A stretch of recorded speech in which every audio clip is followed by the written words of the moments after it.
Assalamualaikum warahmatullahi wabarakatuh. Selamat pagi anak-anak semua. Kembali lagi nih bersama Ibu pada pembelajaran hari ini. Nah, sebelum memasuki pembelajaran, kita berdoa terlebih dahulu ya. Berdoa dimulai. Berdoa selesai. Nah, hari ini gimana nih kabar kalian semua? Kalian sudah pada sarapan belum nih? Oh sudah, berarti kalau sudah, kalian udah siap nih ya untuk mengikuti pembelajaran hari ini? Oh siap dong, pintar anak-anak ibu. Untuk pembelajaran hari ini, kita akan membahas tentang ciri-ciri makhluk hidup. Nah, pada pertemuan sebelumnya, kita sudah membahas ya, apa sih pengertian dari makhluk hidup itu? Ibu pengen tahu nih, apa kalian masih ingat pembelajaran kita sebelumnya? Coba bisa dijelaskan ya. Nah, benar ya, makhluk hidup di muka bumi ini bukan hanya manusia saja. Ada hewan dan tumbuhan yang hidup berdampingan dengan kita. Nah, manusia, hewan, dan tumbuhan itu saling bergantung satu sama lain. Misalnya nih, manusia itu membutuhkan daging sapi sebagai asupan nutrisi. Seekor sapi pun membutuhkan rumput untuk sumber tenaga mereka. Jika ada makhluk hidup, tentu saja ada benda mati dong. Nah, makhluk hidup juga membutuhkan benda mati dalam kesehariannya, seperti cahaya matahari, oksigen, air, dan lain sebagainya. Lalu, apa aja sih ciri-ciri makhluk hidup itu? Yuk kita pelajari bersama. Sudah siap ya anak-anak untuk belajar mengetahui apa saja ciri-ciri makhluk hidup itu? Nah, ciri-ciri makhluk hidup yang pertama itu makhluk hidup bisa bernafas. Yang kedua, makhluk hidup itu bergerak. Yang ketiga, makhluk hidup itu bertumbuh dan berkembang. Yang keempat, makhluk hidup itu membutuhkan makan dan minum. Yang kelima, makhluk hidup itu berkembang biak. Yang keenam, makhluk hidup itu peka terhadap rangsangan. Yang pertama, makhluk hidup itu dapat bernafas. Alat pernafasan makhluk hidup itu berbeda-beda ya. Kalau kita itu sebagai manusia bernafas dengan paru-paru. Kalau ikan bernafas dengan insang. Kalau hewan menyusui seperti kucing dan kambing, mereka juga bernafas seperti kita menggunakan paru-paru. Kalau cacing itu bernafas menggunakan permukaan kulitnya. Nah, apakah tumbuhan itu juga bernafas? Ya, tumbuhan itu juga mempunyai alat pernafasan ya. Udara masuk ke dalam tumbuhan melalui permukaan bawah daun, akar, dan batang. Alat pernapasan pada permukaan daun ini disebut stomata atau mulut daun. Nah, ciri makhluk hidup yang kedua itu dapat bergerak. Makhluk hidup dapat bergerak dengan cara yang berbeda-beda. Nah, kita sebagai manusia itu berjalan menggunakan kedua kaki. Kalau ikan berenang dengan sirip, kalau cicak merayap di dinding. Nah, selanjutnya cara bergerak hewan. Yang pertama itu dengan cara berenang menggunakan siripnya. Ini sudah pasti ya adalah ikan, seperti ikan paus dan lumba-lumba. Yang kedua dengan cara terbang menggunakan sayap, seperti kupu-kupu, burung, kumbang, belalang, lebah, dan capung. Nah, yang ketiga dengan cara berjalan dengan kakinya, seperti ayam, itik, angsa, kuda, dan gajah. Nah, yang keempat bergerak dengan cara melompat, seperti katak, kelinci, dan kanguru. Nah, yang kelima ini melata ya, dengan cara melata seperti ular, cacing, dan buaya. Melata itu hewan yang berjalan menggunakan perutnya. Yang keenam ada memanjat dengan kedua tangan dan kakinya, seperti hewan beruk ya. Nah, selanjutnya ada hewan yang bergerak bergelantungan dengan kedua tangan dan kakinya, seperti kera dan orang utan.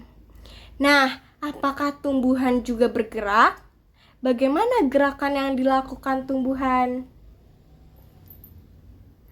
Nah, jika kita perhatikan, pucuk tumbuhan itu umumnya akan bergerak menuju ke arah datangnya sinar matahari. Gerakan tersebut bertujuan untuk memperoleh sinar matahari dan juga melindungi diri mereka.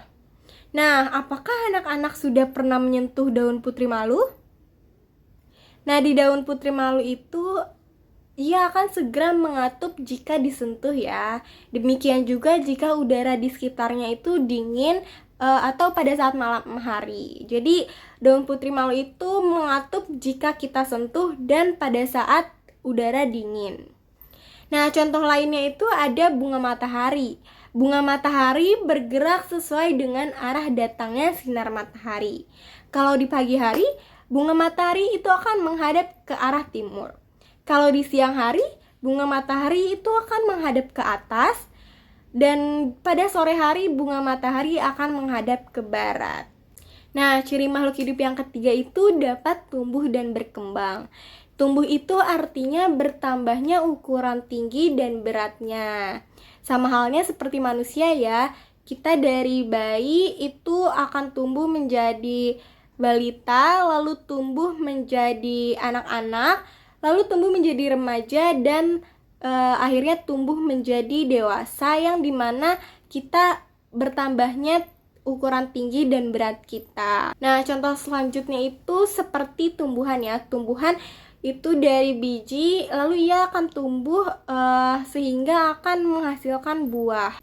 Nah, ciri makhluk hidup yang keempat itu membutuhkan makanan dan minuman. Nah, sudah pasti ya, setiap makhluk hidup itu membutuhkan makanan dan air atau minum untuk tetap hidup. Makanan bagi tubuh itu berguna sebagai sumber penghasil energi utama bagi tubuh kita.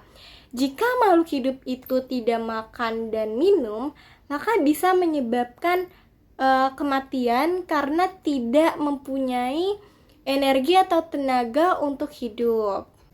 Nah, ciri makhluk hidup yang keempat itu dapat berkembang biak. Cara berkembang biak makhluk hidup itu berbeda-beda ya. Ada yang berkembang biak dengan melahirkan, ada juga yang bertelur, atau ada juga yang melahirkan dan bertelur. Yang pertama, hewan bertelur atau disebut ovipar.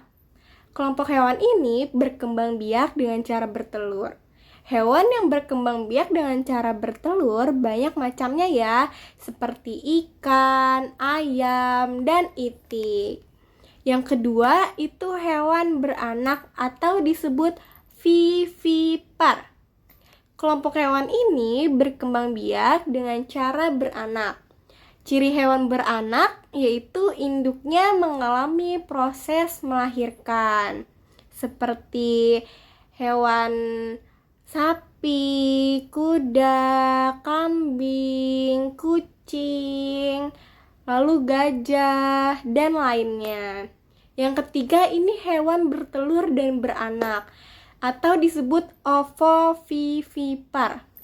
Kelompok hewan ini itu berkembang biak dengan cara bertelur dan beranak.